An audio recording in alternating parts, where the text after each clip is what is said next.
burning with shame. The note of presence in my pocket I could psychically feel. It was hot and heavy and irritating. It meant my father would disapprove of me even more than he already did.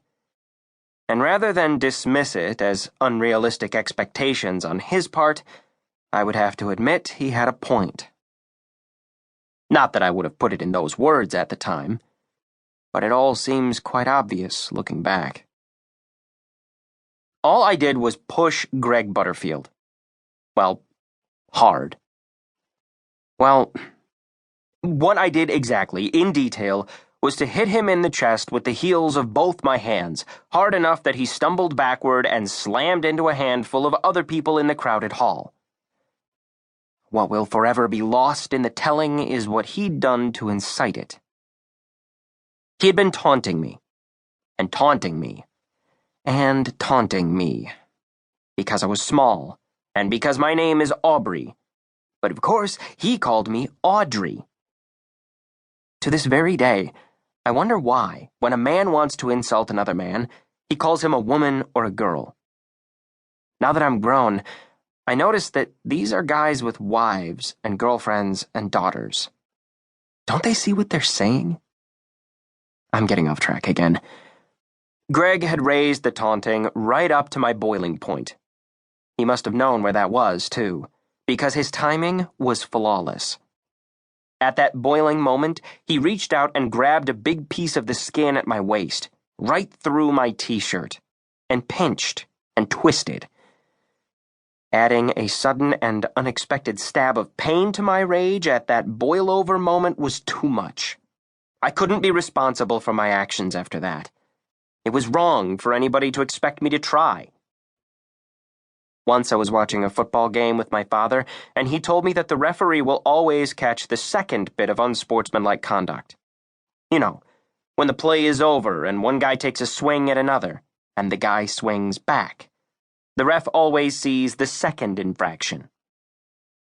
This little story I just recounted is amazing, not so much because I actually learned something from my father that proved useful, although that too, but more because we were sitting watching a football game together, like a regular bonded father and son. I must have been very little, is all I can say. Either that or I'm remembering wrong. Maybe I was hanging in a doorway listening to him yell at the screen. Maybe I was only wishing I was sitting and sharing the moment with him. Yeah, that's a much better fit with everything else in my young life, isn't it? What was I thinking with that other 50s sitcom thing? When I finally slunk through the door, I saw that Joseph was home, sitting on the couch between Brad and Janet. Nobody noticed me for a long time. My jaw went down. My heart rate went up. Took off like my heart wanted to fly away. It didn't stay up long, though. The story of my family. Everything that takes flight will be shot down. You need only soar to draw anti-aircraft fire. It was the law. After dinner, once the evening had worn on, Joseph was bedded down in the basement. The roll-away bed was rolled away, and sheets and blankets put down. It wasn't exactly a dungeon in the basement. More like a rec room. Probably nicer than some people's apartments. But it had a dungeon-like feel to it. You know, being banished to below, like a judgment call between heaven and hell. Not that upstairs was heaven by any means.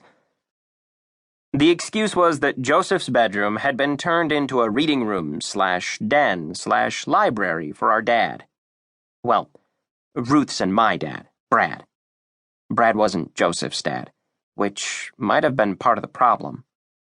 There was so much complexity to the problems, though. It's really hard to look back and say. The funny part of Brad in a reading room is that Brad didn't read. Legal briefs, maybe, but I expect he farmed even those off to subordinates. What Brad did was smoke. Not cigarettes, but cigars and pipes. And Janet couldn't stand the smell of it. Never could, so the reading room was really a smoking room with an overly noble misnomer of a label. But whatever you called it, no way Brad was giving it up.